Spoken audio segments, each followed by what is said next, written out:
Tired of being overcharged and forced into paying a monthly subscription for your Mac and Windows software?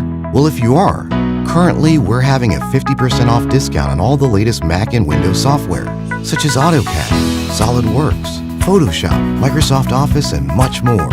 Our 50% off discount will be ending soon, so be sure to text us, ready to buy, to the number on the screen. Starting pricing for low-end software, $100, and starting pricing for high-end software, $500. We aim to please, so expect 24/7 technical support, the latest premium software, instant software links delivered to your email, and PayPal buyer's protection guarantee. Racism is the most powerful system on the planet, yet it is often perceived as the most taboo subject to discuss. World-renowned activist and best-selling author Tariq Nasheed takes on this challenge head-on in his new book, Foundational Black American Race Baiter. This is the most important book you will need in order to understand the mechanisms of systemic racism and how to counter this system. Get Foundational Black American Race Baiter now at Amazon and BarnesandNoble.com. Also get limited autographed collector's editions of the book at officialfba.com. And boom, there it is. There it is. What's going on, guys? Just letting you guys know that I'm live on all my posts on social media. What's going on, man? I'm here. How y'all doing, family? Excuse me. Glad to have everybody tuning in. Got my Pam Grier shirt. Got my Blaxploitation Pam Grier shirt I'm rocking. Getting the spirit of our sister Pam Grier. But I'm here, man. How y'all doing, man? We're here. We're here ready to chop up good game like we always do. Ladies and gentlemen, I'm waiting on you guys to just go ahead and pile on in the room. Let me charge my phone while I'm doing my live, and I'm relatively on time. I'm not too late tonight. Not too late. I am here, and we are going to do what we do, which is chop up phenomenal game, ladies and gentlemen, and educate and entertain and just really vibe out. Let me see who's in the room here. And everybody, I'm going to need you. I'm going to need you to retweet. That would be good, to retweet everybody. If you can retweet this. Hold on, what is this thing doing? Hold on. Yeah, retweet. Let everybody know that we're live right now. Let everybody know that we're live. What is this thing doing? I'm having some funny style stuff going on here. But yeah, I'm having, hold on. Y'all bear with me for a second. Some stuff going on. But yeah, retweet this. Put this on your Twitter timeline, ladies and gentlemen. And then put this on your Facebook timeline to let everybody know that we are live and we are doing our thing right now, family. By the way, the Rootwork deodorant, we will have more in stock in a couple of days. You know, a lot of people have been asking about the Rootwork at rootworkstyle.com.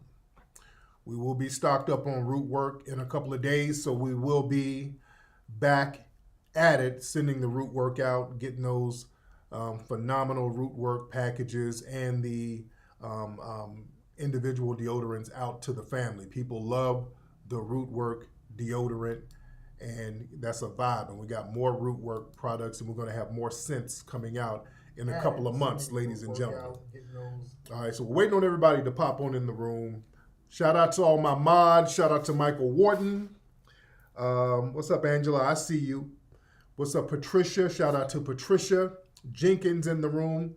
I got to shout my mods out. Nikki the God, shout out to Nikki. Shout out to Quadia McMillan. All the mods, shout out to More Melanin, please. Everybody in the room, my mods doing their thing. So shout out to them being phenomenal out there. And shout out to everybody who's hitting the super chat. Much respect to you. Shout out to you, family. Excuse me. So now, a lot of stuff we got to get into, family. before we get into the main topic we're going to talk about the stuff that's going on with Rolling Stone. All right. We're going to talk about that in a minute. Before we get into that, a lot of people are still talking about the game. Yesterday, Deion Sanders, Colorado Buffaloes were doing their thing. I did a broadcast late last night after the game discussing that. And again, I got to give another congratulatory shout out to our brother Deion Sanders for doing a phenomenal job and the team doing a phenomenal job doing their thing. That was a great game. That was a phenomenal game. Phenomenal game, and a lot of people have been talking about it. It was interesting. We had a good discussion about it last night, and you always get the one diehard football fan want to hop in the room. Oh, hold on, Tariq. You don't know what you talking about. You don't know football like that. It's always one of them niggas. Yeah, Tariq, yeah, I could tell you don't know them about no football. I can see you don't know too much about college football. Now, hold on. Now, leave that up to us.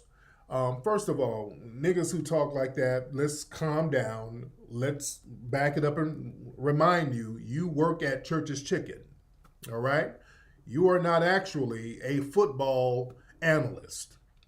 So calm down, Howard Cosell ass wannabe niggas. You're not a real analysis. Some of y'all, just because you watch football all the time, just pipe down, brothers. Y'all want to act like you're some kind of expert. Nigga, you work graveyard shift at Amazon, all right? Get my packages on time and stop trying to be the next Stephen A. Smith, all right? Just calm down. Let's pipe it down, bucko. It's always them super armchair emotional Negroes. Just stop it. Just stop it. We're analyzing the game and we're giving our opinion on the game, But the game was phenomenal. Yes, well, the game was phenomenal. And look, even if you are, I'm not a diehard fan, but look, I like what Deion is doing because he's setting a real fly precedent. So he's made the game interesting. That brother has went out there and just turned it up and made the game pop off. He made college football really the talk of the town. And I love it. I love that. And he's setting a precedent because he's doing it on his terms. He's not shucking and jiving. And even us, the on and off fans, we can see there was a lot of, that was a good game. Last night was a good game, even though Colorado State was doing a whole bunch of dirty ass playing. They were playing dirty, and I'm not a big fan of sports like that, but I'm like, I can see a dirty play when I see a dirty play. And some of those plays, I'm like, well, damn, I know basic football. I know you ain't supposed to be targeting folks, and the Colorado State people were damn near assaulting some of those people. And let's be real. Let's keep it a buck. And I'm not going to talk too much about the sports thing because, that's a whole different thing. But the main star players on the Buffaloes look like they got a bounty on them. Looked like they were deliberately trying to take them out. Well, they took one out. They weren't trying. Travis Hunt, that guy, one of the star players, they actually took him out with that dirty ass play, number 11. That number 11 dude. Now, here's the thing. Later on in the game, because they were trying to target Deion Sanders' son, the quarterback, the whole game. So one big dude, one big brother got him with a dirty ass play later on in the game, and he got ejected from the game. All right? And rightfully so. Why didn't the white boy number 11 get Travis Hunter? Why didn't the white boy who got Travis Hunter, why didn't he get ejected from the game? Yeah, he got sent to the Travis Hunter got sent to the hospital. They say he's going to be out for a few weeks. They said he's going to be out for a few weeks. The Travis Hunter dude, he got sent to the damn hospital with that dirty ass play. That was a blatantly dirty play. And the white boy number 11 didn't even get ejected. So yeah, they got bounties on them dudes, man. They're trying to take him out. And, there has to be something done about that because, that could literally ruin somebody's career. Forget about the game. You can ruin somebody's career doing that kind of targeting. And there's clearly some kind of bounty they got on those dudes. That's serious. So they should have some kind of penalties imposed, for real penalties imposed for that type of stuff. Yeah. Yeah, the Henry Blackburn dude. But again, I'm not going to get too much into the Deion Sanders, because I talked about it last night. We had a deep discussion about it last night. But, we're still rooting for him. The brothers made the game hot. And like I said, whenever you have black folks doing things on their own term and writing their own ticket, bringing their own star power, leveraging their own star power, and there's not a white person that you can kind of pawn over the praise to. See, here's the thing. Whenever there's black people involved in sports, if there's a good player who's black, they give props to the white coach. Well, the white coach whipped him into shape. If there's a black coach who's winning games, well, it was the white quarterback. Boy, that white quarterback was really doing some great stuff. They found the white player to give props to. Yeah? Or if it was a black coach with a white assistant coach, or whoever. So in this situation with Deion, they don't really have somebody white to pawn off the praise to give Deion props for some white daddy being there, giving him the push that he needs. Even if it's a black player who's doing good, and they probably got a black coach. Well, it's his white adopted mama who whipped him into shape. And we're going to do a movie called The Blind Side about the white adopted mama. All right? If the coach is black and the player is black, well, his white mama who adopted him, she was the one who made him a phenomenon. So we're going to give her props, and we're going to get Sandra Bullock to play her ass. So with Deion, and they can't do anything. They can't point to somebody directly. Yeah. Oh, yeah, and if it's a black coach, they want you to be very humble. That's the thing. They want you to be extremely humble. Now, with Deion, family, these people are one-trick ponies. Look at this. This article came out this week. Constance Schwartz-Marini convinced Deion Sanders to become a head football coach. Now Boulder is the new Hollywood. Meet the woman behind Deion Sanders' Coach Prime business empire. They done found some white woman. Family, they done found some white woman, and they're giving her props.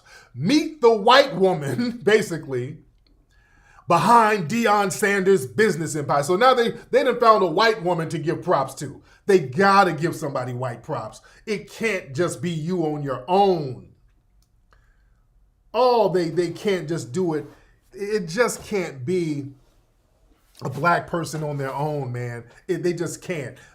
We can't do anything great without somebody else helping us somewhere. We got help somewhere.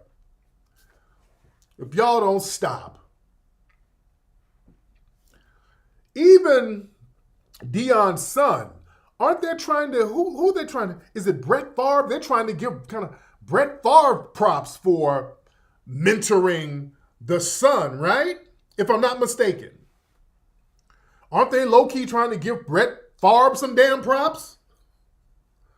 Yeah? So yeah, it was Prime doing, the reach is insane. They gotta find a white savior, man. They gotta find a white savior. Remember the whole Jimmy the Greek thing? And I played the clip of, is it Tom Brady? I'm sorry, I said Brett Favre. Tom Brady, right. Tom Brady. I get the white males mixed up sometimes, I'll be very honest. Tom Brady, right. Tom Brady, not Brett Favre, Tom Brady. Right. They're trying to give Tom Brady props. Yeah, they're trying to make it seem like, well, yeah, Tom Brady mentored the son and whoop-de-whoop. Yeah, because I know Shador shouted out Tom Brady, so yeah, they ran with that. Yeah, they kind of ran with that narrative. So yeah, they're low-key trying to pawn it off on Tom Brady. Yeah? Hold on one second. So yeah, that's the new thing. Man, hold on. Hold on, let me see what they said. Yeah, when Shador said, I went Tom Brady mode. Boy, they ran with that. They ran with that. Look at these articles. Yeah. When he said, I went Tom Brady mode. Yeah, see, there's a white man somewhere. Yeah, yes, we got to give props to somebody white. So they ran with that.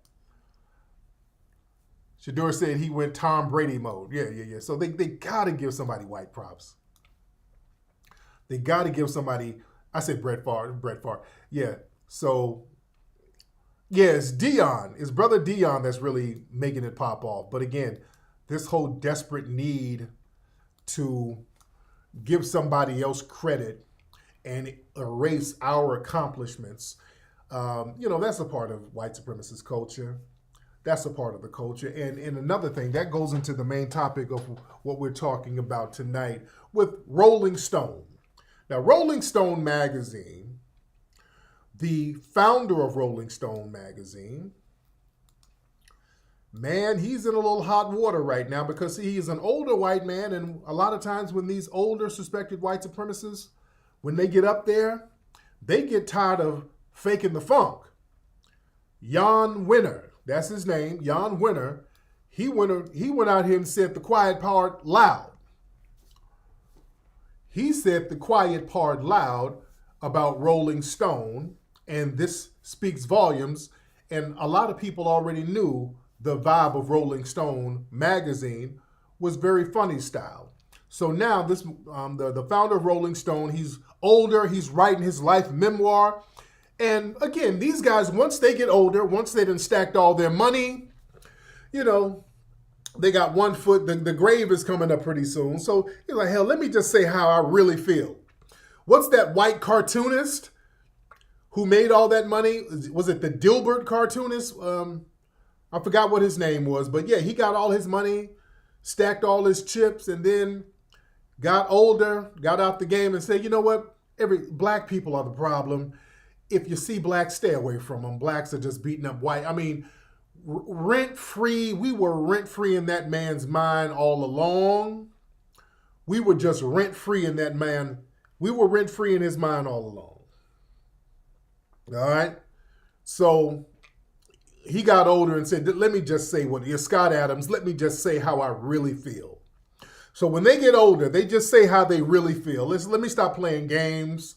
Let me say the quiet part loud. Let me just go and get it off my spirit. They've been just hankering to say some of this stuff out loud, just to get it off their spirit. I'm tired of saying all of this racist stuff behind closed doors. Damn it, I'm a white supremacist. I'm supposed to do what I want to do. So this man, Jan Winter, boy, he did an interview talking about his new book, and he said the quiet part loud. This is what he said in his new book. Hold on. He said, women and black artists are not intellectually articulate enough to be interviewed for his new book of rock star interviews. So he has a new book talking about all the rock stars and all that. He don't have black folks in there. And he's saying, well, they're just not intellectually articulate enough. Jan Winter's found on a Rolling Stone. They said, though he no longer runs that publication. No. They love doing that. They did that with Gavin McInnes in Vice Media. They try to say, well, he don't run it no more, but the spirit of the founder is always there. Now, Gavin McInnes is a suspected white supremacist. He's the founder of the Proud Boys, which is a white supremacist terrorist group, basically. And Vice Media and Refinery 9 and all of these low-key suspected racist publications try to distance themselves from their founder, who's a suspected white supremacist who was written for other white supremacist websites. Same thing with this guy. They're trying to distance themselves from him. But anyway, has a new book coming out called The Masters. Oh, And it features winter interviews with 7 iconic rock stars: Bono, Bob Dylan, Jerry Garcia, Mick Jagger, John Lennon, Bruce Springsteen, Pete Townsend. All right. Let me see. Weiner is rightfully catching a lot of crap today for the interview, mainly because of his stance that he only interviewed white men for his book because, in his estimation, there are no women and minorities who are intellectually articulate as the philosophers of rock chosen for this project. I'm skipping over the women stuff, because you're not going to later put us in the same thing with women. Black artists, Stevie Wonder, genius, I suppose. When you use a word broad as masters, the fault is using that word. Okay, I'm trying to see. This is kind of a rambling article. But the thing is, they basically, he was on the board of directors at the Rock and Roll Hall of Fame. Update, they took him off. They removed him as a board of directors from the Rock and Roll Hall of Fame. They're like, he said what we talk about behind closed doors. So now there's some backlash towards him. And basically he has apologized now. But how do you apologize for that? Rolling Stone co-founder apologizes after remarks on black musicians. He's not sorry. Look, here's the thing. This man isn't sorry. He said the quiet part loud. Let's talk about Rolling Stone for a minute. Let's talk about Rolling Stone. Rolling Stone has been accused of racism, family, for decades. Do y'all understand me? Rolling Stone magazine, they've been getting called out for their racism, their low-key passive-aggressive racism for years. They've been doing this little slick stuff with black artists for years. In fact, Rolling Stone magazine, and here's the irony. He talks about black artists are not intellectually articulate enough or whatever. In your magazine, the name of it is based off of a song from a black artist. Rolling Stone was the name of a Muddy Waters song, who's a foundational black American blues artist, rock and roll blues artist. That's from Muddy Waters, from Mississippi. And the Rolling Stones named their band after Muddy Waters' song. So your magazine is named after a song that a foundational black American rock and roll artist made. And when you take that from our foundational black American founders, they sit here and then try to erase us and then say that we're not intellectually articulate enough to be a part of it. No, I'm going to tell you the Rolling Stone story in a minute. Rolling Stone sent a reporter to interview me 20 years ago. I get on that in a minute. But Rolling Stone, they've been getting called out for years. Let me tell you something. A lot of people say that it was Rolling Stone that was responsible in the 1970s for removing a lot of black artists from rock and roll. Remember, the late 60s, you still had black artists who were doing rock. Jimi Hendrix. You understand what I'm saying? Jimi Hendrix was a monster. Jimi Hendrix was a rock guy. Parliament, they were doing, before they got into funk, Parliament and George Clinton and those guys, they were doing kind of a rock fusion type of thing. Okay? So you had black artists still kind of having a rock vibe coming out of the 60s. Ike and Tina, they were rocking, man. They were rocking. We did create rock and roll. So listen to some of the Isley Brothers stuff from the 60s.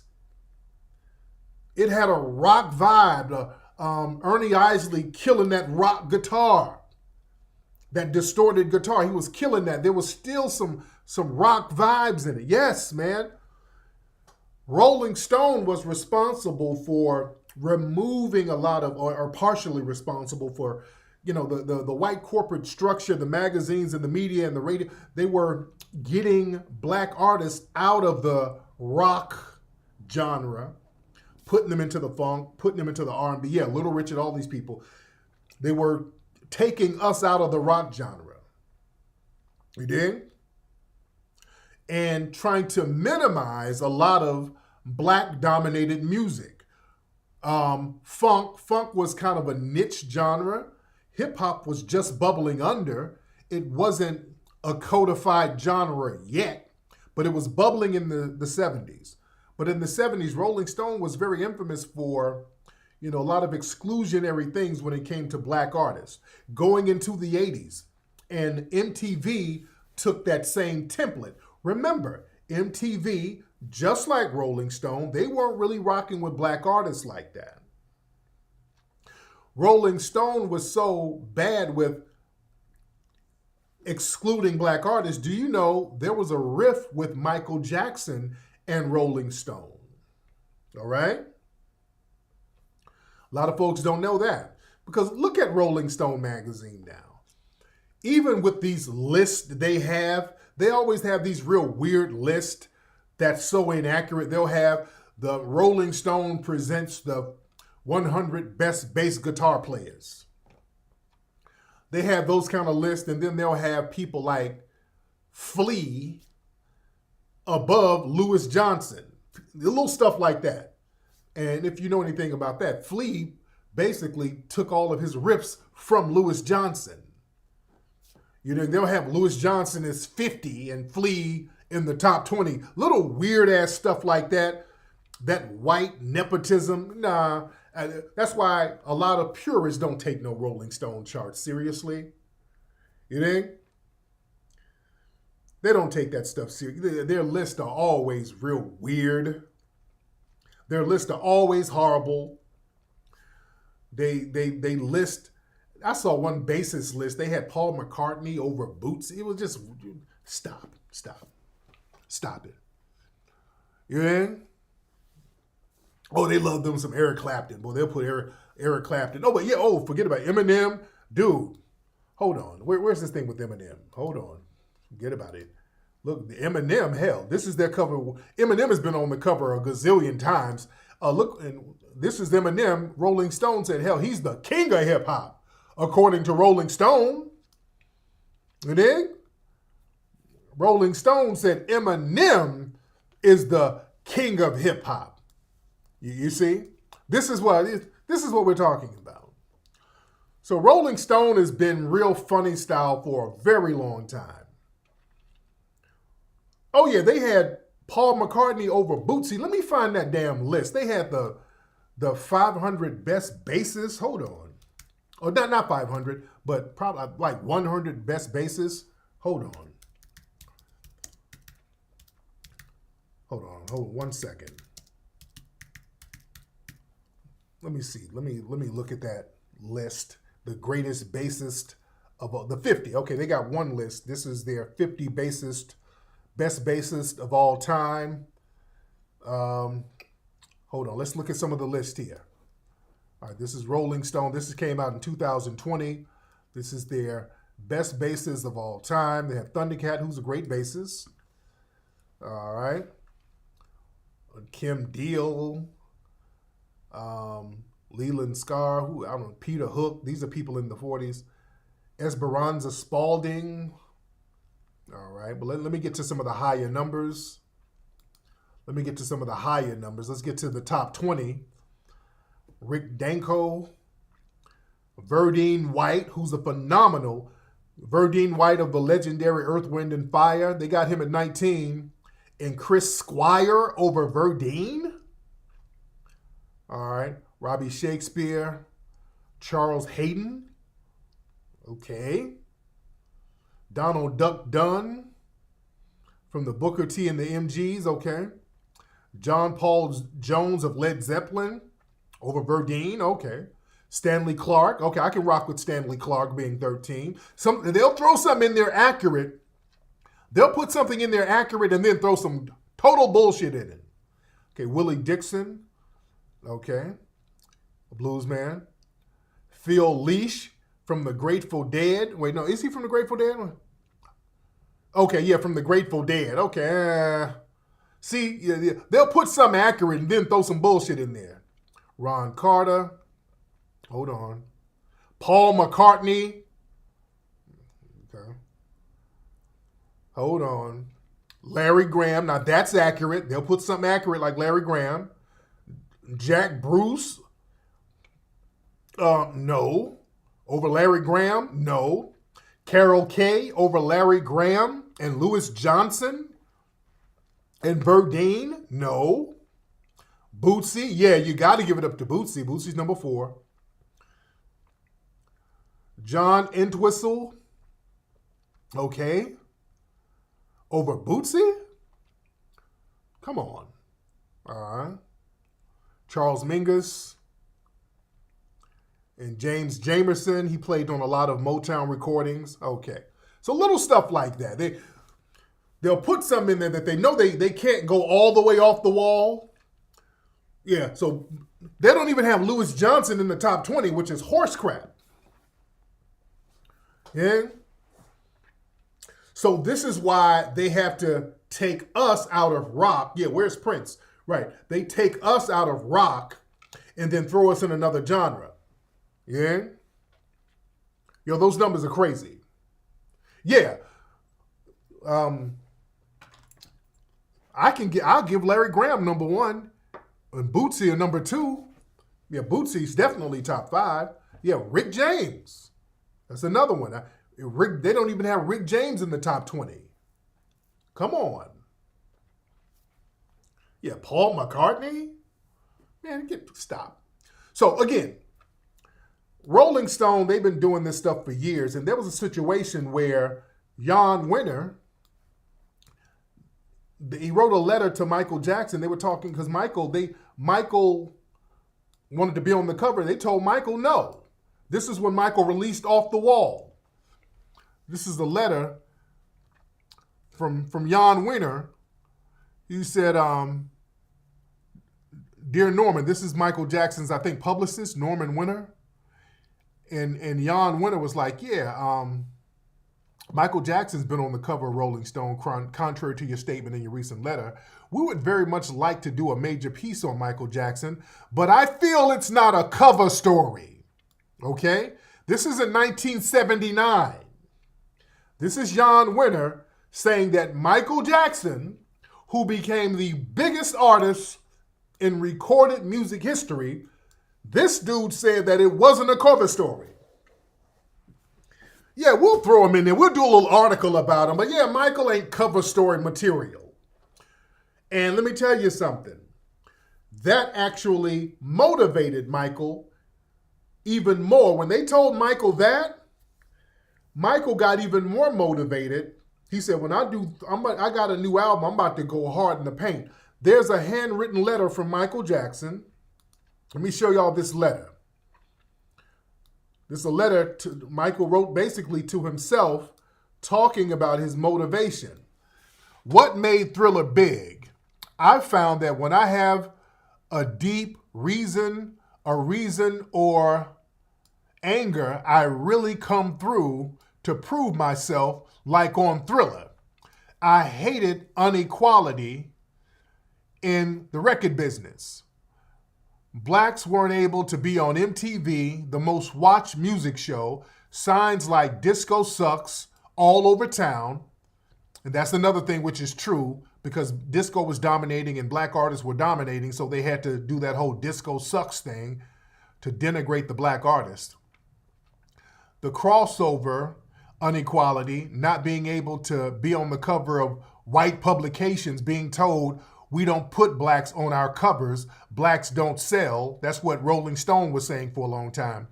All this put fire in me to sell the biggest selling album of all time, to get recognition, to have white and black of all races love me, to be on cover of Time, Life, Newsweek, but I did it all out of anger, to get even, to prove myself. So that motivated Michael Jackson. He's like, y'all not going to play this game. You're not going to tell me. You're not going to have me on the cover. I'm about to show you how I do it. Oh, yeah, his handwriting is like mine. My handwriting is bad, too. Yes, indeed. But I want y'all to remember, early on in MTV was infamous for not playing black artists. A lot of them were using the same template for not having black artists on. MTV was doing the same thing. In early MTV history, they were not playing black artists. In fact, Michael had some of the executives over at Epic, they went to MTV and said, hey, y'all better play this Billie Jean. They were like, look, y'all better play Billie Jean, y'all better play this stuff, or we're going to pull some of our other videos because we understand that you guys need our videos to really get it popping off. So y'all need to play this Billie Jean. Y'all need to play it. So that was, that kind of broke the barrier. But understand, there was a news article, it was a news story that came out early 80s, and you had people like Rick James calling MTV out because of their racist practices. And you had one of the executives over at MTV trying to explain why they weren't playing black artists on there. Hold on, where's that clip? This is from 83. Hold on, and that was one of the executives at MTV at the time. Hold on one second. Fair use, ladies and gentlemen, fair use. Let me play this. Hold on. Playing his particular sound and his particular songs, and that is a problem for him, and one that I recognize, and I'd love to play Rick James on MTV if he did a rock and roll song. I mean, there are a lot of white kids that put on MTV and say, yeah, where's Stevie Wonder? Where's Marvin Gaye? Where's Rick James? Where are all these acts? Next to my Billy Joel record is Rick James, and next to my Van Halen record, there's Earth, Wind & Fire, and next to my AC/DC record, there's maybe Aretha Franklin, Diana Ross or something. Where are these people? I mean, don't we exist? Yeah, so people were calling them out early on. Let me find that other part where Rick was calling them out. I'm trying not to let the music play so I don't get no copyright hit. But yeah, they were being called out for this stuff. Hold on, where's that thing? Here it is. All right, hold on. All right. Whoop. That's what's happening. We're being sat in the back of the bus television style. And if Pittman gets away with this, and there are other cable shows that form, they're going to try it. All right. So, yeah, they were getting called out. Now, when, let's go back to Rolling Stone. Now, when Rolling Stone finally put our brother Michael on the cover, Rolling Stone tried to be slick. They showed Michael as almost, they did this. Michael Jackson in Fantasyland. They made him almost like a minstrel character. You dig? So they've been doing little passive-aggressive stuff like this for a minute. This was, I think, in the 87 when they put this on. They made a minstrel out of him. So they were, very salty and passive-aggressive for what they were doing. So Rolling Stone and their executives and the founder, again, the magazine, it's always going to take on the spirit of the founder. And they've always had a bug in their ass, not just about black artists, but black people. Just understand, the black artists are just, they're a proxy for black society. You understand? They're a proxy for black society. This is how they look at black society. They want to erase black society. Now look, if y'all remember, I've talked about an experience I had with Rolling Stone before. Percy, what's that link you're showing? You keep showing a link and I don't know what it is. But yeah, I had an experience with Rolling Stone about 20 years ago. So Rolling Stone's been trash, right? But about 20 years ago, and some of y'all been listening to me for a minute. Y'all know what I'm talking about. I've talked about this story before. 20 years ago, around 2003, it was either 2003 or 2004. It was either 2003 or 2004. Around that time, probably around 2003. 2003, I had a couple of huge best-selling books out at the time. I had a couple of huge, David Bowie called out MTV too. I saw that.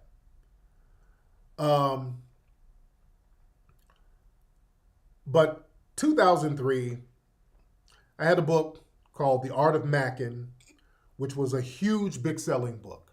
That took the publishing industry by storm. Basically created a whole new genre. The whole pickup artist genre came out of the success of the book, The Art of Mackin'. Then I had another book called Player Be Played that was released with Simon & Schuster, another big seller. But The Art of Mackin' was still, at that time, a huge big seller. And a lot of people in the media were talking about the book. And I was doing a lot of television shows and there was a lot of articles being written about me. And the whole thing was the white media wanted to know all this game in the book. This book sold 250,000 copies. So they wanted to know, was I the real deal? If I can write a book like this and it can be a big seller with all of this game in it, what was my lifestyle like? Was I the real deal? They were always trying to, I'm not bragging. No. Somebody said I'm bragging. I'm just telling you history. We're talking about history. I'm telling you history. This ties into everything. So they wanted to see if I was the real deal. They wanted to see how thorough I was in real life. So they would always have reporters come out and chop it up with me. But Rolling Stone, they sent a reporter out here, I think he was from New York, a white reporter named Eric Hedegaard. They sent him out to do a big story about me. The whole thing was him coming to hang out with me in LA for a week. They sent him out here to hang with me for a whole week, just to go out with me and kick it with me and just kind of see, who was the guy behind this big selling book.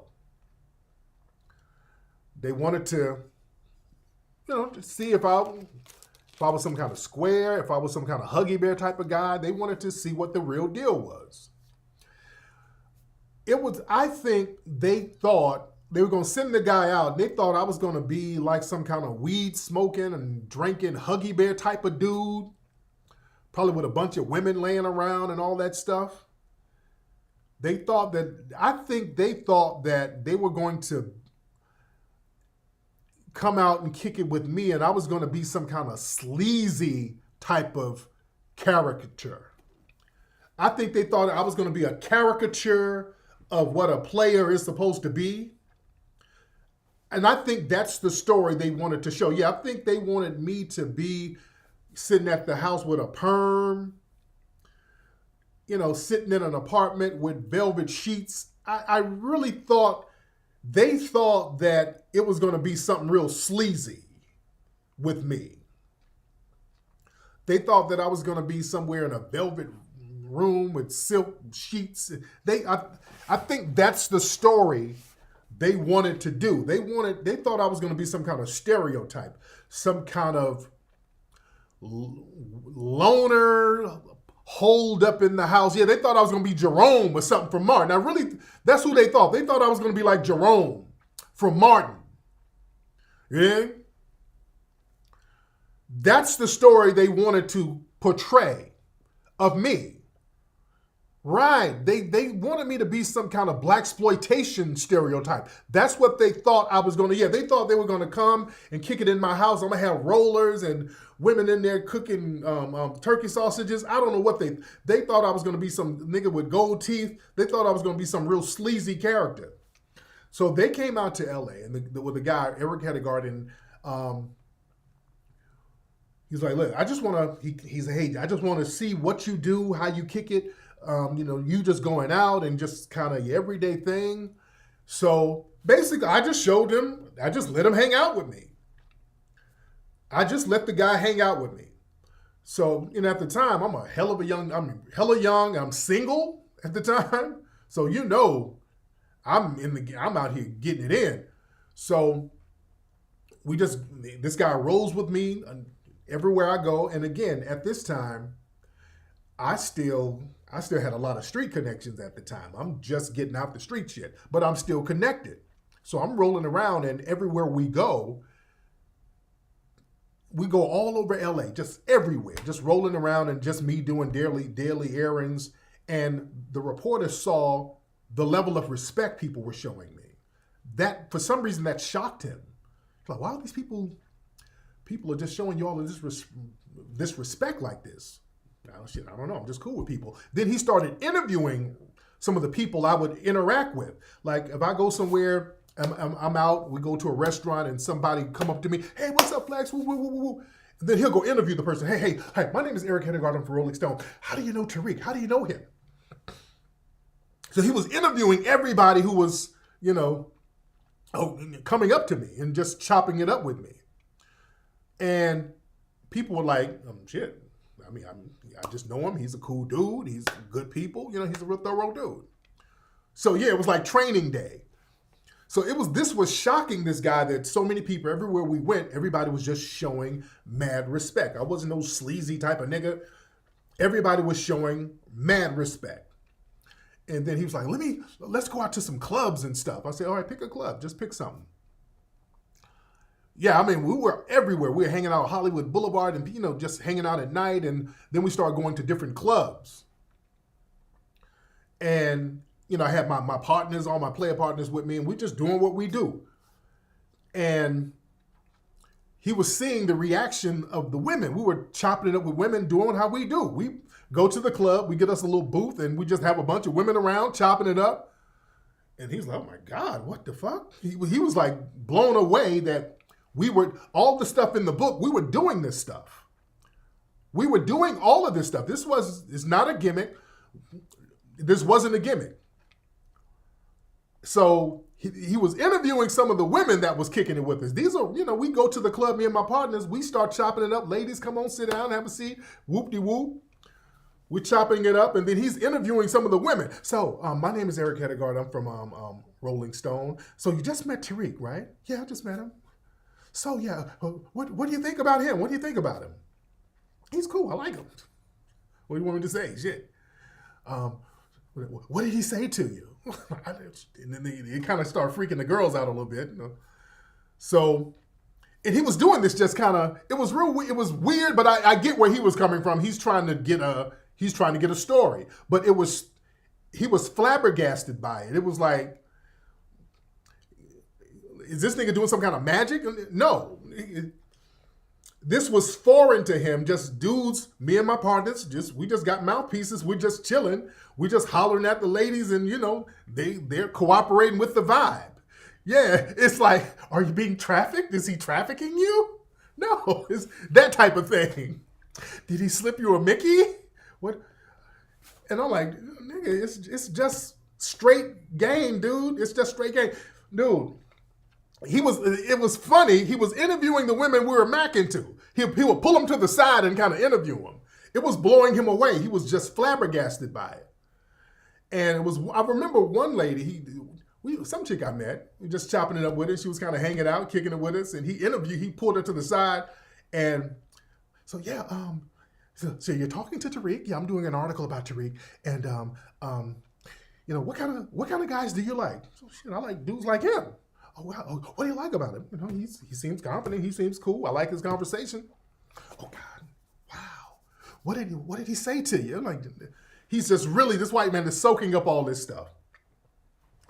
And actually, I met one girl, real chocolate finance girl. Hope my wife, I know my wife be listening to this. She's not as fine as you, sweetie, because my wife be ear hustling. I don't like talking about women from back in the day. I don't like talking about it because then I got to hear my wife's mouth. But it was a bad chocolate motherfucker that I had that I met at the Century Club. We went to the Century Club. Y'all remember the Century Club out here in LA. It was an old chocolate fine motherfucker. And me and the girl chopping it up. And me and the girl, we were just chopping it up. We were chopping it up.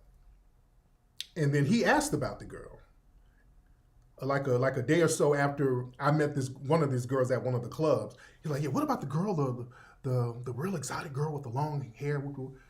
I said, yeah, me and her. I chopped it up with her. Me and her, we got a date tomorrow. Oh, can I go with you guys? So he wanted to go on the date with me and the girl to kind of do an interview. So I took him. I let him roll along. I let him tag along on the date. We went to Barry's. We went to Barry's on 3rd. Yeah, we went to Barry's, and I'm on a date with a girl, and he's interviewing the girl. So what do you like about Tariq? What did he say to you? Was he aggressive? Like, I'm looking like, what the fuck? No, he's cool. I like what he had to say. He seems cool. And I think that just blew him away, because the whole thing was, they think that we be out here saying some real weird stuff to women, tricking them or whatever. No. I think he was looking for some kind of magic word or some kind of hocus pocus bullshit. You know what I'm saying? So yeah, it was just blowing this guy's mind that I wasn't saying nothing weird to these women. I wasn't tricking them. I wasn't saying no magic phrase or no shit. I'm just vibing with them. Hey, what's up? Where you from? What you doing? I'm just vibing with them, and the women are cooperative. They were just cooperative, and I'm single, so I'm spitting heavy. Women just like dudes with a cool conversation. It was just that simple. And I think the fact of a brother with intelligent conversation, just intelligent conversation, and you're confident with your conversation, that's the formula, nigga. I'm telling you. He kept trying to fish for some kind of trickery. There's no trickery, dude. He's interviewing the women. No, I'm not being tricked. He's not saying anything weird to me. I like the guy. He's a smart guy. Tariq seems kind of smart. He seems cool. Like, damn, it has to be something else. It just had to be something. So anyway, we do this for like a week. He's hanging with me, meeting women, going on dates. He's interviewing them. All of this stuff for a whole week. Whole bunch of women. All of them are saying the same thing. So you see, everything in the book, I do this shit for real. From top to bottom, I'm showing you where I can go out, meet a fine-ass chick, chop up game with her, be on a date with her tomorrow. Now, some of them I was hooking up with. I didn't tell them all. I didn't want them to be all up in my business, because some of them I hooked up with. This was way before my beautiful queen. First of all, I got to give honor to my beautiful queen. I can't talk about what I was doing with some of these women's. This was a long, long time ago, before I had my beautiful queen. This is Alexis Nasheed. Nothing can compare to that. Let's get that straight. But I was getting it in. But anyway, so they do this interview. I mean, they do these, it's a whole week. He's out here for like a week. Yeah, they were looking for some kind of cheat code. And there wasn't no cheat code. There wasn't a damn cheat code. So he's like, yeah. I mean, good stuff, man. This is phenomenal, man. This is great stuff, whoop-de-whoop. So I'm like, okay, yeah, let me know when the article's gonna come out. I would love to see what y'all say. And weeks went by, and then months went by, and I'm like, Eric, what's up with the article? Yeah, I'm trying to see what Rolling Stone is trying to say, whoop-de-whoop. Months and months and months go by, and years go by. So they scrapped it. Rolling Stone never put the article out. They never put that article out. Now I said, Rolling Stone is real funny style for that type of shit. I've always looked at Rolling Stone side-eyed because of that. They never put that article out. They never put it out. I know who Ross Jeffries is. I know him. I know of him. But they never put it out. And the reason why is because they didn't want to, and I peeped that early on, they didn't want to show a black man out here with a best-selling book showing dudes how to have game, and you're using intelligence. All you're doing is just being confident and intelligent. You're not being manipulative. You're not being sleazy and tricksterish. You dig? You're not being sleazy. Yeah, it wasn't a stereotype, and they didn't want to show that image of a black man. They never want to show that damn image of a black man just using intelligence in order to draw in women and have them cooperate and have women down. Because they interviewed all these women I was talking to, and the women were like, yeah, I like his conversation. Yeah, I'm just feeling the guy. What do you like about him? Man, he seems cool. He's nice, has a good conversation. It was that simple. Wasn't no cheat code. See, they want some, look, baby, you need to let your next move be your best move. Oh my God, I gotta write that down. See, they wanted that. They wanted Huggy Bear shit. They wanted that type of, they wanted some real sleazy, they wanted me to be a stereotype. No. The game is real simple, dude. Yeah, the game is real simple. I let them know, man, you go in there, your shit is together. That's 90% of the game, just having you together. It ain't about what you say, it's about your vibe. As long as you got the right energy, man, you gonna pull. You got the right energy, you're gonna be straight. There's no cheat code. There's no hocus pocus and no magic fucking words. Yeah? None of that stuff. Like, cause see, a lot of those white pickup artists, they start talking about hypnotizing bitches and all that. Well, you got to look at them and then do your finger certain. It was all with them. The white pickup artists, it was on some hypnosis type of. Stop with all of that, dude. This is straight game. Having confidence, having some ism about yourself. That's all it's about, man. And I'm showing and proving this is what we do. Yeah, they expected me to be Pootie Tang. Yeah, they wanted me to, Tariq is my name and macking bitches is my game, sucker. They wanted me to be Dolomite. No. So because they couldn't push that stereotype, they scrapped the interview. Now, for them to send a reporter out there, that costs money to have that reporter out there, to fly him out and have him out here to do that story. Yeah? Yeah, so they didn't want to show that image of a black man. So I've always looked at Rolling Stone side-eyed with that. I've always looked at them funny style. So them having this suspected white supremacist as a founder, I'm not shocked whatsoever. I am not shocked whatsoever. At all. But yeah, they saw how I got down. But again, like I said, this was a long time ago before I met my precious queen. All right, let's be real. Let's be real. And, that was a long time ago. And see, when me and my queen first started getting together, some of those old flames would pop up here and there. I don't have none of the old flames now. Me and my lady have been together forever. But yeah, when me and my lady kind of, got together for the first couple of years, some of those women from a few years earlier, they just kind of pop up, Then I have to do some nigga splaining, Because me and my lady, we be out somewhere eating. We be having dinner somewhere at a restaurant in Beverly Hills, and then I see a chick that I done kicked it with a couple of years earlier. Like, is that Tariq? Oh, shit. Hey, Tariq. And they run up to me, titties bouncing, always the titties bouncing. Hey, Tariq, I ain't seen you in forever. Oh, Lord Jesus. Hey. I'm like, uh-oh. Hey. Okay. Hey, big head. I'm like, oh, okay. And Peanut's sitting here eating, acting like she don't see none of it. Oh, Lord, I gotta... And I'm like, I'm looking at the women like, bitch, chill out. Bitch, you need to chill. Hey, Tariq, hugging me up. Ooh, you look good. Remember when, no,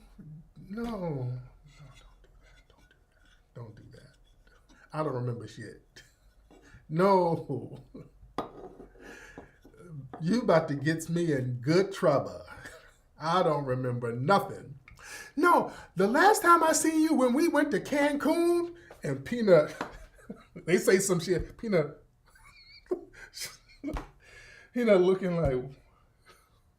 looking at me and the bitch like, and I'm reading my lady mind like, Cancun, nigga, you, okay. Oh, I'm like, oh, you you saying way too much right now. Oh, you saying too much. Ooh, don't say that. My eyes get to bucking. Ooh, Lord, don't say that now. Ooh, Lord. Oh, Lord, don't say that. Oh, I don't want to hear my lady's mouth. Lord, I don't want to hear my lady's mouth. Yeah, I get the plebiscite babbling. Then I get in the car. Cancun? When you and this bitch go to Cancun? You ain't take me to Cancun. You taking these random bitches? Who is this bitch? You didn't tell me about this bitch. Then my lady expect me to explain everybody that I've been with. I'm supposed to give her a little dossier of all of the women. Hold on. You didn't tell me about this bitch. I didn't know I was supposed to tell you. Hold up. How long did you know her before you took her to Cancun? You just be taking bitches to Cancun? Really?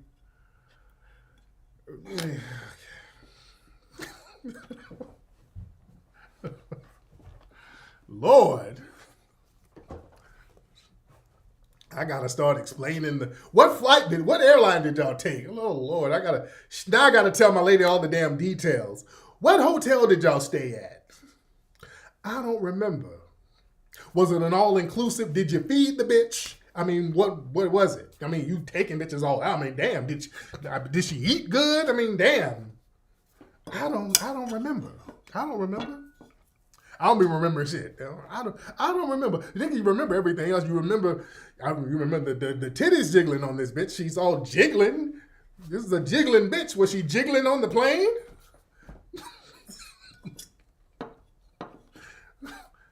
Oh, I don't shut up. I ain't shutting up shit. Did you tell the bitch to shut up? I'm like, now I gotta hear my lady mouth. God damn, leave me alone, women's. Then I gotta hear my woman mouth. Fucking A, man. Damn, I don't be wanting to hear that shit. Lord. My lady, no, I don't even want to hear that mouth. Lord. But, yeah, man, but like I said, Rolling Stone has always been funny style. They've always been some funny style people. And, I'm not shocked, and a lot of people are just not shocked with the way they're getting down with this. But again, there's this whole thing about erasing us from our culture. And whenever we start doing things progressive, as Black people, when we start taking over certain things, the dominant society, boy, they get real funny style. And that goes back to our brother Deion Sanders.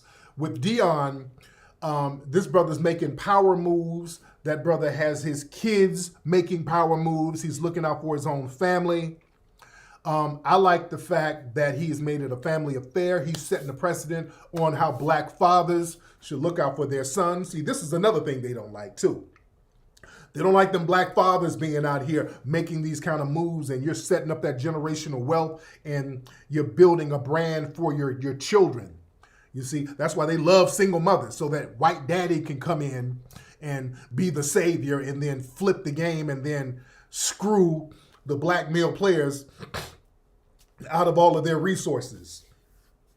See, that's why they don't want to set a precedent of a Black father making moves like this. See, this goes back into the excellence of Black fathers. If you look at a lot of athletes, man, who are thorough, they have that Black father. Kobe Bryant, Michael Jordan, Black father. Tiger Woods, Black father. Venus and Serena, Black father. You understand? The Ball brothers, Black father. You see? So they don't want to have that precedent. Deion Sanders doing phenomenal things with his sons. So they got to always kind of find a way to denigrate it. And like I said, yeah, shout out to Shiloh and shout out to Shador, shout out to them. Phenomenal kids, man. But these white supremacists, boy, they want our brother Deion, they want him to lose so bad. These people are just sitting there watching the game, crossing their fingers, hoping that he loses, man. They want him to lose. They want him to lose so bad. There's this one white supremacist suspect. Well, is he a suspect? He made a video on YouTube during the game, because after the game yesterday, the game was Colorado State was kind of in the lead, and it looked like they might have, taken the thing home. And then it went into overtime, and then Colorado Buffaloes, bam, they pulled through at the last minute.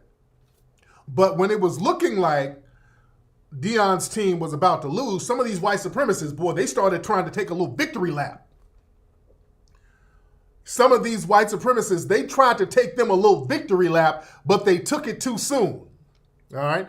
Like this guy here, this suspected white supremacist, the game was getting close to the end when it was looking like Deion's team was about to lose, and they started trying to take a racist victory lap a little too soon. Like this guy tried to take a victory lap in the third quarter. Hold on, listen to this.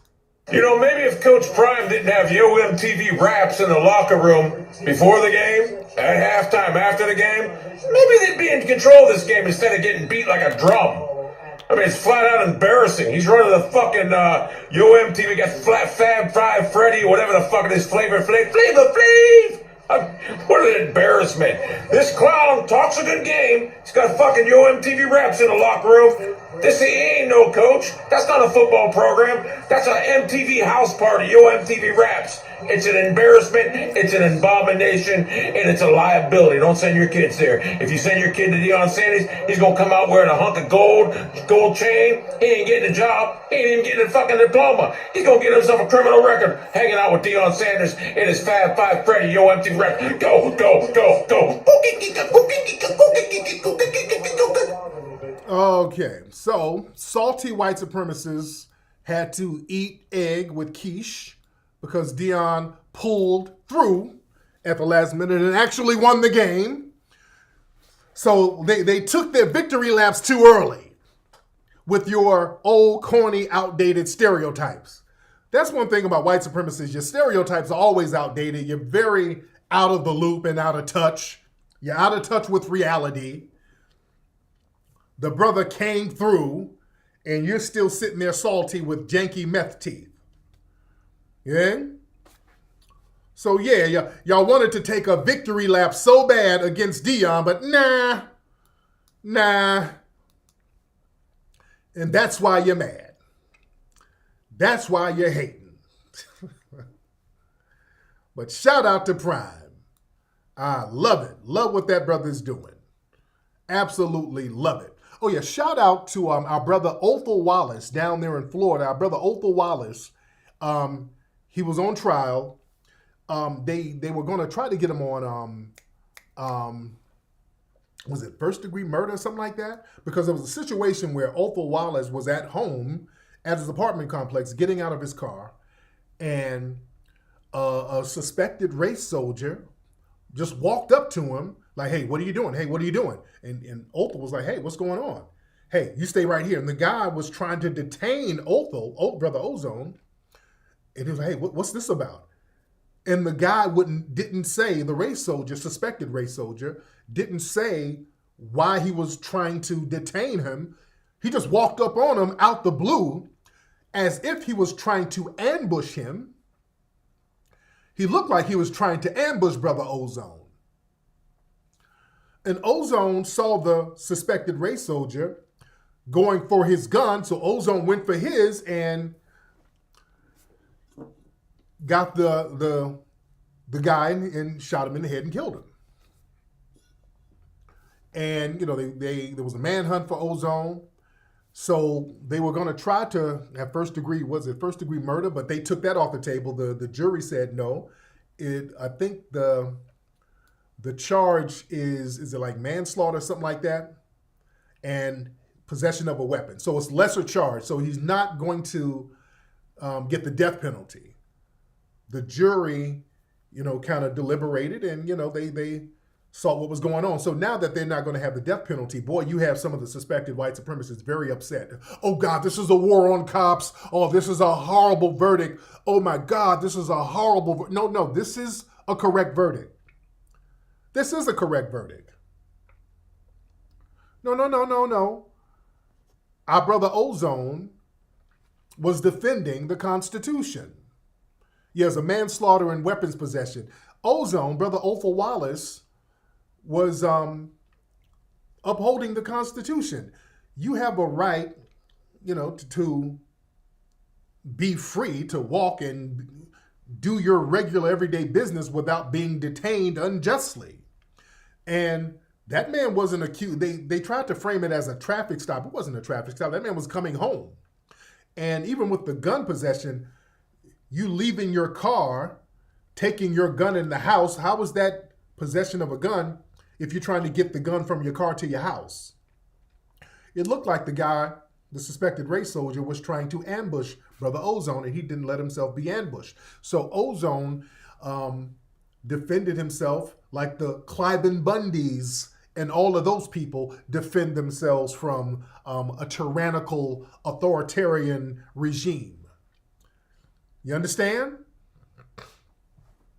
No, he was defending himself and protecting the Constitution. We have to protect the Constitution if we are citizens, which we are, and we have constitutional rights. And some of these people in law enforcement, they have to respect the Constitution. If they don't respect the Constitution says that citizens can enforce the Constitution. That's what the Second Amendment is for. Okay? And some of these retorts that they're coming with, one thing they're trying to say, well, Opal Wallace had some social media posts talking about he would love to see a pig's blood spill or something like that, something to that effect. So he wanted to kill a cop. No, there's no correlation between his social media post and what happened when he was almost allegedly ambushed. There's no correlation because y'all said, and you set this precedent, that there was no correlation between Kyle Rittenhouse saying that he wanted to shoot protesters and him actually going out and doing it. You guys said there was no correlation. Remember that? Remember when the court said, no, there is no correlation between you saying, I want to shoot these protesters and you going out and actually doing it. The court said there was no correlation then. That means ain't no correlation now with our brother Ozone. Ain't no correlation as per the Kyle Rittenhouse precedent. Ain't no correlation. None at all. None. Our brother Ozone wasn't intending on shooting anybody that night. That man was at home. That man, he wasn't like Kyle Rittenhouse. Kyle Rittenhouse actively got a gun and went to another state, and y'all said ain't no correlation, so it definitely ain't no correlation here. Ozone was at home. He wasn't targeting nobody. That man was at the privacy of his own home, trying to be home safe with his family. That man had no intention on shooting or harming anybody that night. When somebody ambushed him, he saw a threat and he neutralized the threat, as per some of these other people who protect themselves from a tyrannical, authoritarian regime. You dig? This dude, this suspected race soldier, popped up out of nowhere on that man and didn't specify why. That's the thing. He just popped up out the dark on Ozone and didn't say why. Just, hey, what are you doing? Hey man, I'm at home. Hey, stop right there. Stop. Don't move. Hey man, what's this about? Hey, you just stay right there. Don't you move. And Ozone was like, hey, you're not going to ambush me. It's not, no. We're not supposed to sit around and just let you ambush us and then write whatever you want to write. No. That officer wasn't upholding the Constitution. That officer was in violation of the damn Constitution. Yeah? He didn't say anything. Yeah, and there was another situation out here in California, man, out in Palmdale. Did y'all hear? They're the law enforcement, they're kind of on edge right now. Somebody ran up on a sheriff deputy and ambushed him in a police car. Somebody ambushed a sheriff deputy on in a police car up there in Palmdale. Yeah, somebody killed a cop. Well, they're law enforcement. They're real pissed about that. They're upset. You know. Yeah, somebody killed a cop. Well, they're law enforcement. They're real pissed about that. They're upset. You know. Yeah, somebody killed a cop. Well, they're law enforcement. They're real pissed about that. They're upset. You know. Yeah, somebody killed a cop. Well, they're law enforcement. They're real pissed about that. They're upset. You know. But yeah, they did that yesterday. So it's just a lot of interesting energy out here. It's a lot of interesting energy out here, man. Very interesting energy. Shout out to everybody in the room. We got a lot of people in here. Shout out to all the folks in here. And by the way, the new hip hop documentary, we're working on that. We're working on that very heavy. Ladies and gentlemen, we're working relentlessly on that. We're working relentlessly on that. We're going to have a trailer pretty soon. The trailer's coming soon. And family, we got to, y'all don't understand how important it is for this movie to be out, this documentary, really breaking down the foundational Black American history of hip hop, because people are just going out of their way to lay claim to it. Shout out to No Jumper and my brother Flacco. The interview I did is on there. On that interview, I talked about all of the people trying to claim jump on hip hop. One of the narratives now, and look at how manipulative people are trying to be with the words, because they know we are, people, let me tell y'all something. People know this documentary is coming, all right? So people are trying to word things a certain way to ingratiate themselves into the history, because the old lies are not going to work. The old lies are not going to work, so people are kind of remixing their lies. So the new remix of people trying to attach themselves to the history, this is the new one. Well, I'm such and such, and I'm from the Bronx, and hip-hop came from the Bronx. Hip-hop is a Bronx culture, so I'm from the Bronx. So we from the Bronx created hip-hop. That's my culture because I'm from the Bronx. Hip-hop is a New York, a Bronx culture. So I'm from the, that's the whole new hustle now, family. That's the whole, well, it's a Bronx, New York thing. So all of us who are from New York can lay claim to it like it's ours. You didn't create it. Cardi B tried to say something. Listen what Cardi said. Hold on. Check out what Cardi said. Fair use. Commentary, fair use. This is Cardi. Listen to this narrative. Hold on. Hip-hop was made to talk about our struggles, to talk about our pain, to talk about things that happens in the Bronx. Hip-hop was created in the Bronx, by the way. My life, my culture, the Bronx, where I'm from. So it just means everything to me. And I, of course, without hip-hop, I wouldn't be here. Oh. Hip-hop, my culture, my life, the Bronx. So that's the new thing where they're going to try to, we created it because I'm from the Bronx. Man, no. Y'all not going to try to play the Bronx card. So now anybody who lived in or near the Bronx, they get, yes, DJ Hollywood is in the movie. Yes, DJ Hollywood is in the movie, yes. But yeah, that's that whole thing now where they want to use that, well, it's a Bronx thing and everybody from the Bronx is responsible for it. No. Hip-hop is a foundational Black American creation.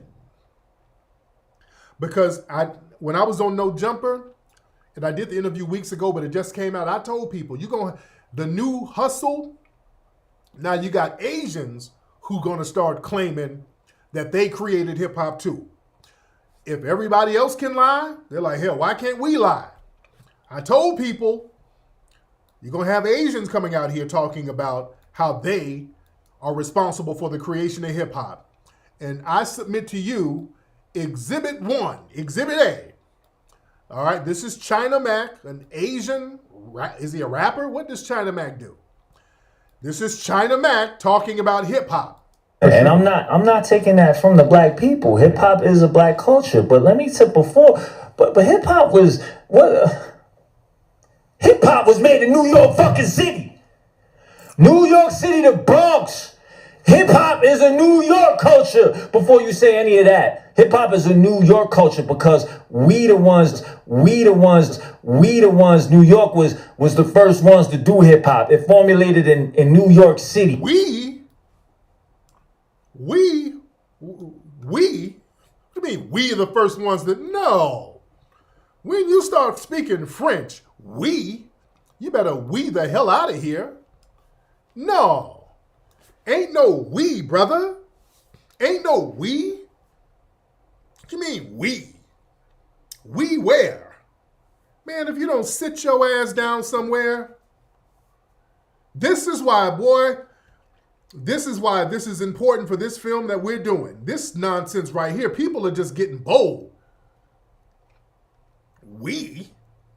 Man, if you don't stop. Oh yeah, we're gatekeeping this nonsense. I told y'all that's where it's going.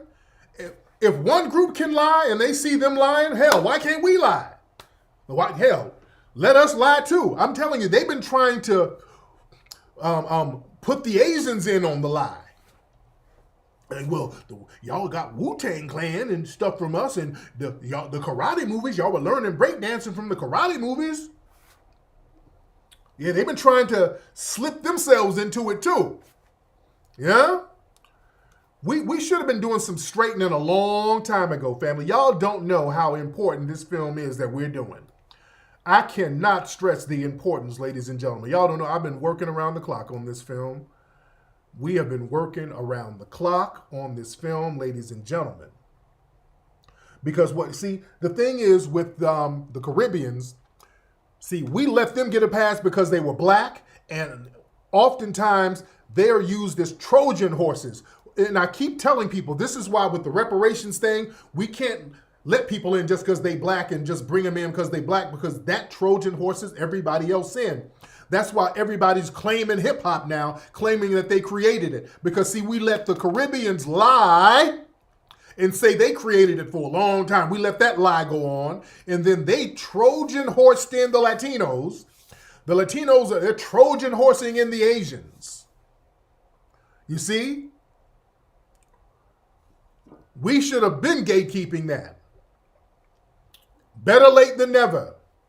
And don't be ashamed, because when we start gatekeeping stuff as foundational black Americans, people want to cry foul. Oh, we're all the same, nigga. Why are you doing this? No. That is, no. That is racist, nigga. No, we're the same nigga. But let me tell you something. I showed this the other day. Look at this. Jamaican students at Howard University received $80,000 in scholarships. They had a fund for Jamaican students out there at Howard University at an HBCU. So based on their lineage, they get money specifically designated to them that's exclusionary to us. We don't get it, but they get it. See, we've been playing that little game. We let these people, if they get any kind of win or whatever, they hoard it all for themselves, but we're forced to share everything. Says who? We ain't got to share nothing with nobody. We got to get off that thing where we got to share everything with everybody. No, we don't. We got to, no. We have to look out for us and for our ethnic group first, and then some of our riders who are on code, then we can look out and bring you in if you're on code. But this type of shit where you get a fund and off of our tax dollars, or these HBCUs that were founded by black folks, and then you hoarding the money for yourself, for your ethnic group at our exclusion, don't complain when we start getting stuff for foundational black Americans. Do not complain. And we start defining and letting people know what our culture is. All right? The sharing thing is over. We're letting people know what the culture is. There was some tethers got mad at me. I was on a live the other day. I think I was on Twitter Space, and I pointed out, somebody called up, we were talking about family reunions, and we're talking about how a lot of non-FBA people don't really have family reunions. They don't. They just don't. And that's because a lot of their families, number one, their families are overseas. And they ain't trying to go back over there to get with their family. And number two, family reunions, that's not a cultural thing for them. You understand what I'm saying? Let me tell y'all something. This is how deep our culture is. The concept of a family reunion, and I don't know, the tethers got mad. Why you get mad? I'm telling the truth. Y'all don't have family reunions. Tethers don't be having no damn. When they get together, when some of the non-FBA people get together, they'll get together for a wedding. No, that's fine. Nobody's knocking you. But they don't have family reunions. They don't. The whole concept of a family reunion, do y'all know that's really primarily a foundational black American invention. Most other groups don't really have family reunions. Family reunions that's our culture. Do y'all know that? Google family reunion or go look up YouTube family reunion. You only see us. The whole concept of a family reunion is a foundational Black American culture thing. That's our culture. White people don't even have family reunions like that. You know? They'll get together for a wedding or a funeral or whatever. That's different. For us, we have family get-togethers just to catch up with each other. That is a foundational Black American creation. The whole concept, the modern concept of a family reunion started after emancipation. Do y'all know that? After emancipation, when we got off them plantations, we started looking for our family members all over the South. All right? A lot of folks don't process that. We don't really notice that because it's so normal to us. We don't notice that. Foundational Black Americans created the concept of the family reunion. When we got out of slavery, we wanted to reunite with all of our family members who were sold off all over the place. We wanted to find our parents. We wanted to find our children. We wanted to find our uncles. We wanted to put our family back together. We've always been a family-oriented people. Don't ever let people lie about that family. We are very family-oriented. So we went around the South, going around looking for our families. We're looking at different former plantations, looking in jails. We're looking in the swamp for our family members. We're looking around. So we were letting the word be known. Hey, look, if you're part of this family, if your uncle and your cousin is this person, meet us at such and such location. Let them know we're going to meet at such and such location on the 5th of October. But yeah, the concept of family reunions came out of emancipation, where we were trying to reunite our family members who were sold away. That's why you never see anybody else really having family reunions. You just don't see that. Yeah? That's what the purpose of a family reunion was for. Yeah? When I say we are the culture family, we are the damn culture. We are the culture. Yeah? Yeah, you said when you were in Germany and you brought up the concept of a family reunion, they were like dumbfounded. Yeah, other groups don't have family reunions. They really don't. They really don't have family reunions like that. Yeah? Think about it. Other groups don't have that. If you see a lot of them getting together, it's like for like a graduation, for a party, for a wedding, a funeral. It's like a certain event. But yeah, they don't have family reunions where, you just getting the family together. I just had another one of our family reunions a few months ago up in Vegas. Loved them. We saw a whole bunch of family members that I just met. I got beautiful family, man. Folks coming all over from the South. We had our thing in Vegas. Loved them. Loved seeing some of my old family members, my new family members. Yeah. Yeah.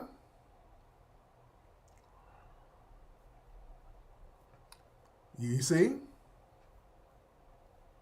Yeah, let's be real. When have you seen a Jamaican family reunion or a Nigerian family reunion? You don't see, not denigrating nobody, but they just don't have family reunions. That's not a part of their culture. You're part Austrian and Chinese. We've never had a family reunion. Yes, y'all don't have family reunions. Yes, that's true. Y'all do not. These other groups don't have them.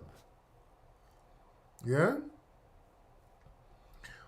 And that's how we were able, because we've always had these family connections. We love our family. This myth that we're not family oriented, that's a lie.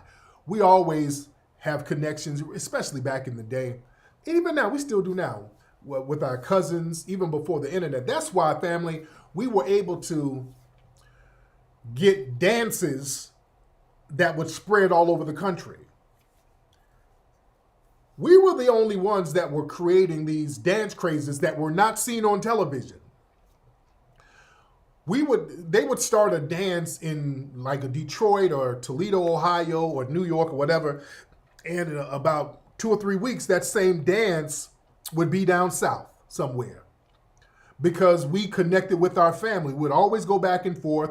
We always corresponded with our family members. And that's why you can be in Alabama and you go to Philadelphia and everybody's doing the same dance without it being shown. This was before the shit would be on TV.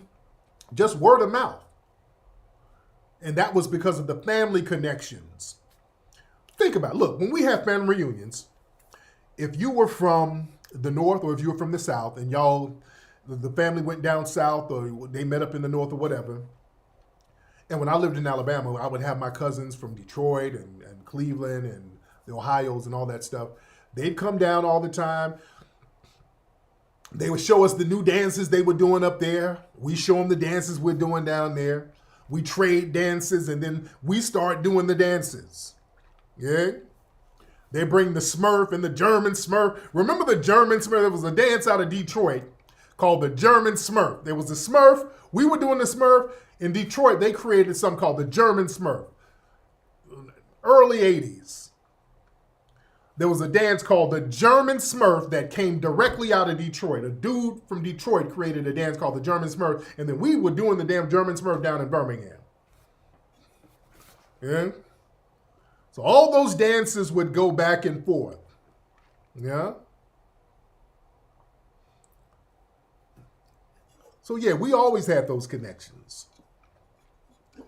So we'd always have those family connections because we were, we'd correspond with our relatives. And also what they would do, a lot of our relatives from the North, they would bring mixtapes and stuff down from the radio stations. A lot of the radio stations in the northern states would play hip hop stuff, and they would bring those mixtapes down. They would have like rap music hour or whatever. They would bring those tapes. My cousins would bring the Mojo tapes down for the electrifying Mojo from what was the station Mojo was on in Detroit. I forgot the name of the station. So y'all were doing the Reebok down in Georgia? Yeah.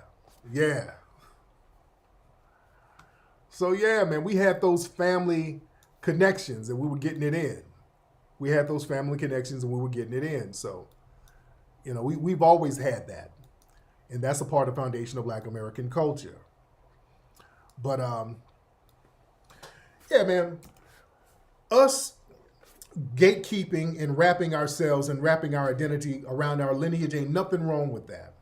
And see, once we're doing that and then people are trying to shame us out of wrapping our culture and lineage up and saying, hey, this is what we are as a lineage, people are crying foul because now from a political standpoint, they can't pawn off some of these damn tethers on us and have us support them just because they got a little melanin. That's why people are going crazy over us not supporting Kamala Harris. People are still mad. The Democratic tethered class, they're still throwing shots at us. They're trying to pawn off Kamala Harris as sister girl, and we're saying no. She's not a foundation of Black American. Whatever little janky melanin she has, take it over there. We're not buying what she's selling. And they got the Rollins. They had Roland out here talking about, what did Roland say? Something about how we, like all the other Caribbeans or something. Hold on. These people are so desperate. Let me play some of this nonsense Roland and the Boule crowd was talking about as far as us liking Caribbeans or us accepting Caribbeans. I don't know what. These folks are so desperate. They're just doing Hail Mary plays. So what is Roland talking about? All of this is in relation to us not really rocking with Kamala Harris. But listen to this. Hold on. And so what we as Black people, and this is why I'm doing this segment, when a bunch of y'all watching and listening, and say a bunch of y'all do this with Vice President Kamala Harris, but she ain't really Black, she Jamaican and she Indian. Right. Well, ain't that something? Y'all claim y'all claim something. Y'all claim y'all claim Harry Belafonte as Black, but he got Jamaican roots. Well, Harry Belafonte was a writer during the Civil Rights Movement. So he did stuff for Black people. He was actually a writer. He put it on the line. He's still not a foundation of Black American, but he put it on the line. You claim Colin Powell as a brother. Hold up. Whoa. Oh, what? Huh? What? When we start claiming Colin Powell?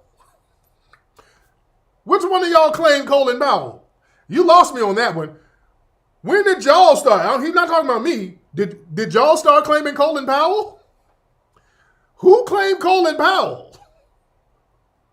When did y'all start doing that? Because I don't know what he's talking about. Y'all, I didn't go to the meeting. What meeting was that where I missed the Colin Powell thing? When did we claim him? Who in the hell claims Colin Powell? When was the meeting? I missed it that day. I sure missed that meeting. I didn't know that was happening. Who in the hell claimed Colin Powell? The hell? Hold on. As black, but he got Jamaican roots. You claim Colin Powell as a brother, but he got Jamaican roots. Please. Oh, y'all love claiming Eric Holder. What? When we claim Eric the nothing ass Holder? When we claim him? What is Roland talking about? We don't rock with Eric Holder. We ain't never popped our collar for no damn Eric Holder. Eric Holder was another nothing burger for us. Boy, what are y'all talking about? Eric Holder? Eric Holder ain't shit. We ain't never claimed no Eric Holder. Eric Holder didn't do nothing to help us. What is he talking about? They just be saying anything, man. Come on. But he got Jamaican roots. Oh, y'all love claiming Eric Holder, but he got Barbados roots. Oh, y'all love y'all some Kwame Ture, Stokely Carmichael. Greg? Now, he was cool, but he was a rider, but he wasn't like the other ones. What's his roots? Trinidad and Tobago, brother. Trinidad and Tobago. Trinidad and Tobago. So, yeah. So I'm just saying that as black people, we got to be real careful when we literally start using the language of the oppressors. Oh, stop. That's a talking point from the DNC. If you separate, if you delineate, that's what the oppressors be saying. Well, y'all be running around, Roland's fat ass, you run around with the Haitian flag and going to the Haitian celebrations and claiming your Haitian heritage. So how is that any different from us claiming ours? Against our own in order to placate them and make them comfortable. That's why I did the segment, because it's a lot of us who do that, who then begin to change how we talk and how we act and how we walk. Don't you do that. The white folks are watching. What's wrong with you? You can't come in here and do that. Man, please. Kamala Harris is the one who changes up on us. She's a sister girl one minute, and all of a sudden, the next week, she's a proud Indian American, and she's representing Indian American culture. And that's not foundational Black American culture. See, we don't get to change our lineages like we change clothes. See, that's not the foundational Black American experience, which makes us different from her. That's why we don't cape for her, because she don't cape for us. She has told us she's not going to do anything for us, and we're not going to let her be our representative. That is a Brahmin Indian, which is fine. Let you be that over there, but don't come over here and be a performative sister girl. No, thank you. And you have a history of not doing anything tangible for the Black community, the foundational Black American community. But boy, y'all got all types of resources for the Asian community, though. So yeah, I'm good. We're good. We're going to need them tangibles. Her doing her little goofy dances, that's not going to work. That's not good enough. You know? That's not good enough. But anyway, man, let me get up out of here, man. It's been real. A lot. We got almost 6,000 people in here. We've been chopping up a good game. I think we had a great conversation on tonight's broadcast. Ladies and gentlemen, it's been very real. Rootworkstyle.com. We got more deodorant coming this week. We're going back on sale this week. We sold out completely in the last couple of weeks, but we will have more on sale this week, so y'all stay tuned. Go to everybody in here. If you can please go to hiddenhistorymuseum.com, and everybody put a little something on the hiddenhistorymuseum.com website in the donate section. Contribute to the Hidden History Museum, one of our foundational Black American institutions that we are maintaining on our own terms. We need that grassroots support. So if everybody can put a contribution there, that would be phenomenal. HiddenHistoryMuseum.com. Anyway, guys, it's been real. Papia Kute, Lola Vuve to the family. Y'all have a good